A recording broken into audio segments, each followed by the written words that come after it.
আমরা যারা মধ্যবিত্ত পরিবারে বিয়ে করে সংসার জীবন গ্রহণ করেছি তাদের একটাই কাজ সংসারটাকে নিজের মতো করে গড়ে তোলা।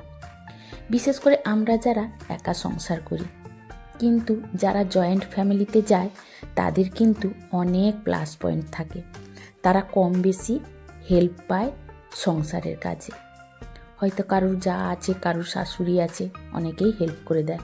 কিন্তু আমার মতো যারা একা একা সংসার চালায় তাদের কিন্তু অনেক খাটনি। নমস্কার বন্ধুরা, আশা করি সবাই ভালো আছেন, আমিও ভালো আছি। আমি সুস্মিতার নতুন আবার একটা ব্লগে আপনাদেরকে স্বাগত জানিয়ে ভিডিওটা শুরু করছি। আশা করি ভালো লাগবে, আপনারা দেখতে থাকুন ভিডিওটা। আর ভিডিওর কোনো অংশে যদি ভালো লেগে থাকে তাহলে একটা কমেন্ট করে অবশ্যই জানাবেন। আর চেষ্টা করব পরের ভিডিও তো তাহলে আরও ভালো কিছু দেওয়ার জন্য। তো ভিডিওটা দেখতে থাকুন। আর আমি কিন্তু আজকে সকাল থেকে রাত পর্যন্ত যা করব সব কিছু আপনাদের সঙ্গে মোটামুটি যতটুকু পারবো শেয়ার করব। তা এই যে সকালে কিন্তু চা দিয়ে ভিডিওটা শুরু করলাম, কারণ প্রত্যেক দিন ঝাঁট দেওয়াটা দেখানো ভালো লাগে না, শোভা পায় না। তাই জন্য আজকে কিন্তু অফ ক্যামেরায় ঘর দোর আমার যেহেতু দোতলা একতলা বাইর অনেকটাই ঝাঁট দিতে সময় লেগে যায়, তো এই জন্য ক্যামেরা নিয়ে এদিক সেদিক যাওয়া সম্ভব না।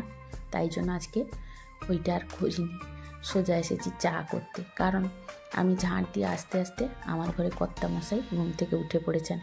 আর ওনার উঠে পড়লেই বিছানা ছেড়ে উঠতে না উঠতেই বলবে আমাকে চা করে দাও। তো আমি বললাম যে চা করে দিচ্ছি, প্রথমে লিকার চা খাও, তারপরে না হলে দুধ চা করে দিব। বললো হোক ঠিক আছে। তো ওকে চিনি ছাড়া লিকার চা দিলাম, আর আমি একটু চিনি দিয়েই খাচ্ছি, কারণ আমি চিনি ছাড়া লিকার চা খেতে পারি না। আর তাছাড়া আমার সুগারও নেই, ওর সুগার আছে, তার জন্য ওকে চিনি ছাড়া দিই সবসময়।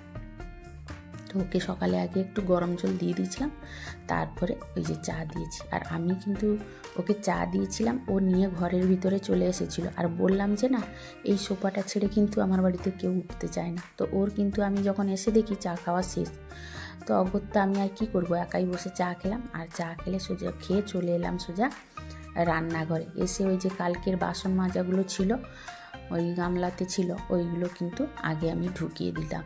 কারণ আমি বললাম যে চান করতে যাওয়ার আগে এই কাজটা শেষ করে দিয়ে যাই, কারণ আস্তে আস্তে অনেকটা দেরি হয়ে যাবে। তো সেই জন্য বাসনগুলো তুলে দিয়ে এদিকে কিন্তু সকালের টিফিনের ব্যবস্থাটা আমি কিছুটা এগিয়ে দিয়ে যাচ্ছি। আজকে কিন্তু সকালে ইডলি আর সম্বর একটু করব, তো তার জন্য কিছুটা এগিয়ে দিয়ে যাচ্ছি। আর এদিকে করতে করতে ওই টিফিনের ব্যবস্থাটা করতে করতে ও কিন্তু চলে এসছে আবার দুধ চা খাবে বলে। তো তার জন্য আমি বললাম আমার অনেকটা দেরি হয়ে গেছে, আমি সব কিছু দিয়ে যাচ্ছি, তুমি কিন্তু রেডি করে খেয়ে নাও। তো ওকে দিয়ে কিন্তু আমি ছাদে চলে এসেছি গাছে জল দেবো বলে। আর এই যে দেখুন, আমার আজকে কিন্তু বাগানে অনেকটাই ফুল ফুটেছে। সব রকমের গাছ আছে প্রায় বলতে গেলে, জবা ফুলের গাছ তো কম বেশি প্রত্যেক দিনই ফুটে। তো আজকেও সেরকম কিন্তু অনেকগুলো কালারের জবা ফুল ফুটেছে। আর সত্যি কথা বলতে কি, এত পরিশ্রম করে বাগান করি না, আর সকালে উঠে যখন এই সব ফুলগুলো দেখি তখন কিন্তু মনটা খুব ভালো হয়ে যায়। তো কালার আমার অনেক রকমের কালারের আছে জবা ফুল, আর আজকে অনেকগুলো কালারের ফুটেছেও। আর এদিকে এই যে গাঁদা ফুলগুলো দেখুন কি সুন্দর লাগছে। তো যাই হোক, গাছে জল টল দিয়ে সোজা চান করে কিন্তু অফ ক্যামেরায় পুজো করে চলে এসেছি। এই যে বাচ্চাদের জন্য আর নিজেদের জন্য টিফিনটা আগে করব। তো যেহেতু আজকে ইডলি করব, সেই জন্য ইডলির ব্যাটারটা মাখিয়ে কিন্তু আমি বসিয়ে দিলাম ইডলি করতে। আর এদিকেই সম্বরের জন্য রেডি করে নিলাম সবজি। তবে আমি কিন্তু সম্বরে আজকে কোনো মশলা বেশি দিব না, প্লেনই করব। কারণ আমাদের বাড়িতে প্লেনই সবাই খেতে খুব ভালোবাসে, শুধু একটু হিং আর সম্বর মশলাটা একটু বেশি পরিমাণে দিলে আর একটু টকটা হালকা হলে খেতে সবাই ভালোবাসে। তারপরে আজকে দেরিও অনেকটা হয়ে গেছে, এই জন্য আর বেশি কিছু দেব না। তো এই দিয়ে কিন্তু আমি প্রেসারের ডালটা কিন্তু চান করতে যাওয়ার আগে সেদ্ধ করে রেখে দিয়ে গেছিলাম, সেই জন্য এসে শুধু এখন ওই যে সবজিটা ভেজে ছোঁকটা দিয়ে দিব। তো যে ছোঁকটা দিয়েও আমি আবার কিন্তু কড়াই করব না, প্রেসারে বসিয়ে দিচ্ছি, একটা সিটি পড়লেই নামিয়ে দিব। দিলে কি হবে, তাড়াতাড়ি হয়ে যাবে। আর এদিকে বলতে বলতে আমার ইডলিটাও হয়ে গেছে, আর দুধটাও গরম করতে বসিয়েছি মেয়েকে একটু খেতে দিব বলে। ওর পরীক্ষা চলছে, ও ও বসে পড়ছে ঘরের ভিতরে। ও কিন্তু মানে পরীক্ষার টেনশানে না ঠিক মতো খাওয়া দাওয়া করছে না। তো সকালে কিছু খেতে দিলে ও খায় না, তাকে জোর মার করে খেতে দিতে হচ্ছে। তো সেই জন্য একটু গরম করেছি দুধ ওকে খেতে দিব বলে।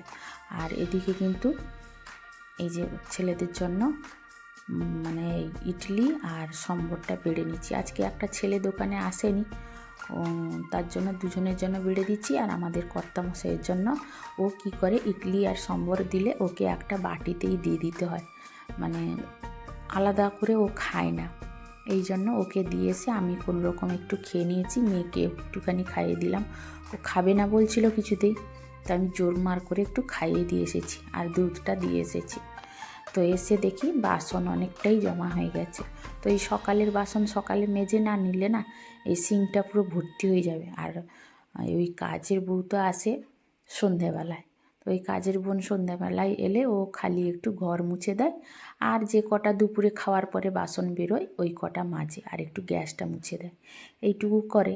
তো এখন যে সকালে খাওয়া দাওয়ার পরে আমাদের কিন্তু অনেকটাই বাসন বেরোয়। তো এইগুলো না মাজলে কিন্তু সিঙ্কটা মানে ভর্তি হয়ে যাবে আর বাসনও অনেক পাওয়া যাবে না।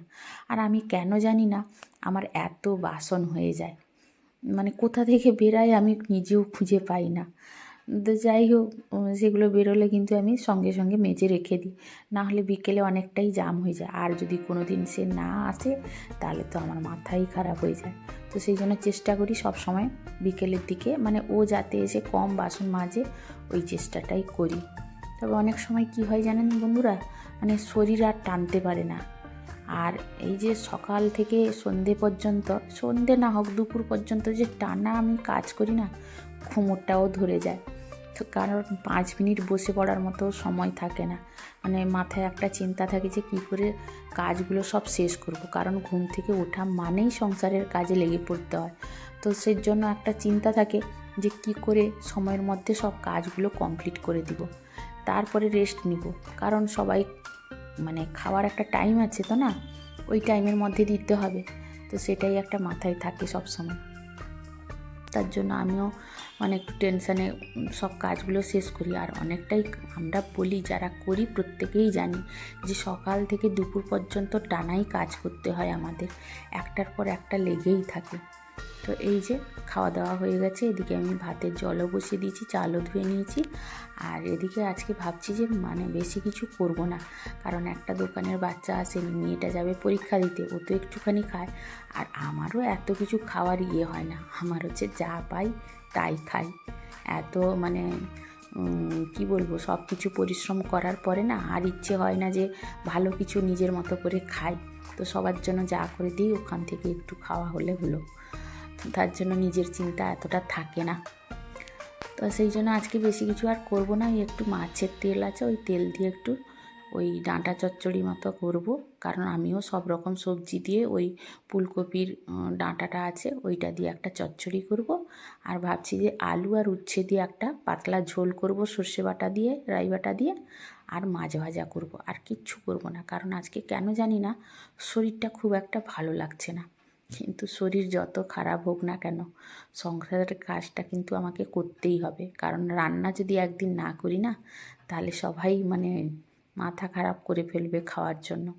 কারণ আমাদের সব কিছু ভুলে থাকা যায়, কিন্তু পেটে যখন খিদেটা পাওয়ায় তখন না খেয়ে থাকতে পারা যায় না, বিশেষ করে দুপুরবেলায়। তো সেই জন্য রান্না তো আমাকে করতেই হবে। আর এদিকে কিন্তু আমি সকালে কাপড় কেচেছিলাম ওয়াশিং মেশিনে, তো সেই জন্য মাছ ভাজাটা বসিয়ে দিয়ে আমি কিন্তু বললাম মাছ ভাজাটা হতে হতে আমি কাপড়গুলো শুকিয়ে দিয়ে আসি। তো এসে কিন্তু কাপড়গুলো শুকিয়ে দিয়েছি, আর শুকিয়ে দিয়ে আবার চলে এলাম নিচে। এসেই যে মাছগুলো ভেজে নিলাম, আর ঘন্টটা মানে চচ্চড়িটা আগে হয়ে গেছে, আর মাছ ভাজাটা করব আর ঝোলটা করব। তো এদিকে আমার কাজ করতে করতে এদিকে অন্য কাজগুলোও আমার হয়ে যাবে, কারণ টাইমের মধ্যে সব কিছু যদি না করি তাহলে অনেকটাই লেট হয়ে যায়। সেই জন্য 5 মিনিট বসে না পড়ে আমি সবসময় চেষ্টা করি কী করে কাজগুলো তাড়াতাড়ি শেষ করে দিব। কারণ 5 মিনিট যদি বসে পড়ি তাহলে অনেকটাই সময় আমার মানে নষ্ট হয়ে যায়।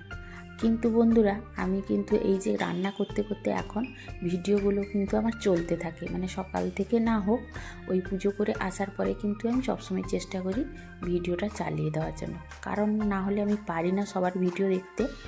তাই আমি কিন্তু আমার কাজের মাঝখানে আমি কিন্তু ভিডিও চালিয়ে প্রত্যেকের ভিডিও দেখে নিই। আর কিন্তু হয়তো কমেন্ট আমি ঠিকমতো করতে পারি না, বা পুরোটা হয়তো না দেখে আমি মানে কমেন্ট করি না, কারণ আমি যেটা শুনি সেটাই কমেন্ট করি। ভিডিও কিন্তু আমার চলতে থাকে। তো বন্ধুরা, কেউ বিশ্বাস না করলেও আমার কিছু করার নেই, কারণ আমি এটাই করি। কারণ যেহেতু আমার পুরনো ফোনটা আছে, সেইটাতে আমি ভিডিওগুলো দেখি, আর নতুন ক্যামেরায় আমি ওই ফটোশ্যুট আর ভিডিওগুলো করে নিই।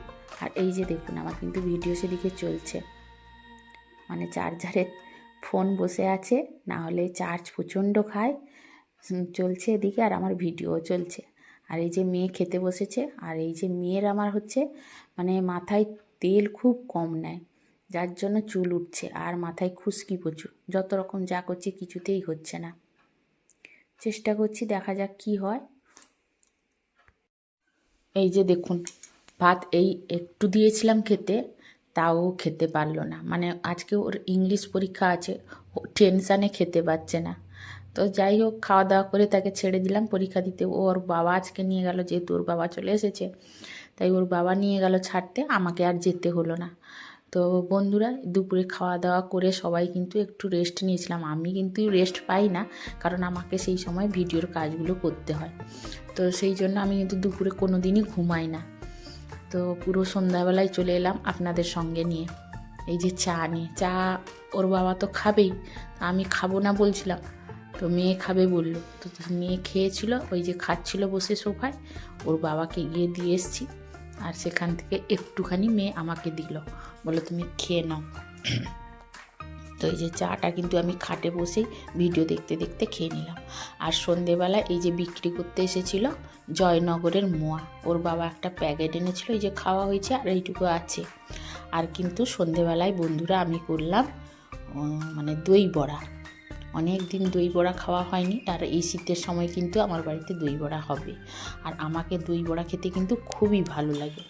তো ভাবলাম যে দই বড়া করে ফেলি একটু রাত্রে, দিলে সবার খাওয়া হয়ে যাবে, কারণ বাড়ির প্রত্যেকেই কিন্তু দই বড়া আমাদের বাড়িতে সবাই খেতে ভালোবাসে। তো তাই জন্য ওই যে দই আর একটু ছোঁক টোক দিয়ে ভালো করে কারি পাতা, শুকনো লঙ্কা এইসব ছোঁক দিয়ে দই বড়াটা বানিয়ে খেয়ে নিলাম। আর এটা কিন্তু খেতে আমাকে দারুণ লাগে। শুকনো লঙ্কাও ভেজে নিয়েছিলাম, মাখিয়ে দিব, পেঁয়াজ মানে ঝুরি ভাজা সব কিছু দিয়ে ভালো করে মাখিয়ে নেব, দিয়ে খাওয়া হবে জমিয়ে।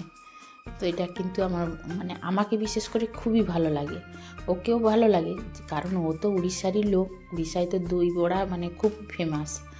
তো তার জন্য দুজনেই খাবো, মেয়েও খাবে বললো।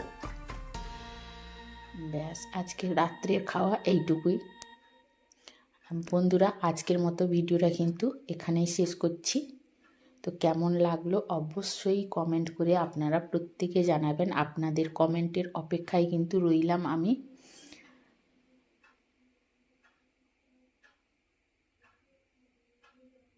আর যদি নতুন কোনো বন্ধু এসে থাকেন, তাহলে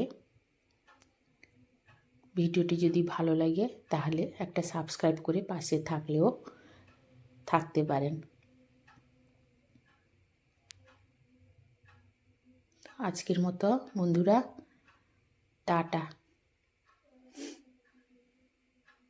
এখানেই শেষ করছি ভিডিওটা।